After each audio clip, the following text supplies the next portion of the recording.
আমাদের প্রিয় নবীনগর বাজারের যানজটের মূল উৎস আপনাদের তুলে ধরবো। কিসের কারণে নবীনগর বাজারে প্রতিনিয়তই যানজট লেগে থাকে এবং কিসের কারণে নবীনগরবাসী প্রতিনিয়তই হয়রানির শিকার হয়ে থাকে, তাই আজকে আমার এই ভিডিওতে আপনাদের মাঝে আমি প্রকাশ করব।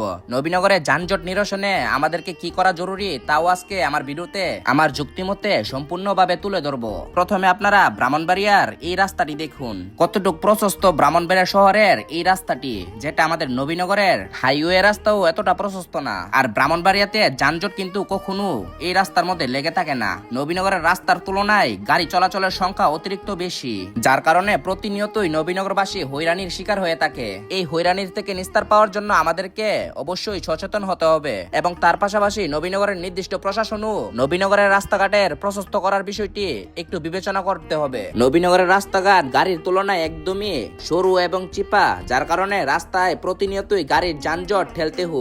সময়ের সাথে তাল মিলিয়ে নবীনগরের যানজটের নিরসনেরও একটি পদক্ষেপ নেওয়া উচিত। হয়তো আশুগঞ্জ টু নবীনগর রাস্তাটি সম্পূর্ণরূপে বাজার দিয়ে করা হোক, নয়তো বাজারের রাস্তাটি প্রশস্ত করা হোক। এরকম বিরক্তিকর যানজট আমাদের নবীনগরবাসীর প্রতিদিন মেনে নেওয়ার মতো না।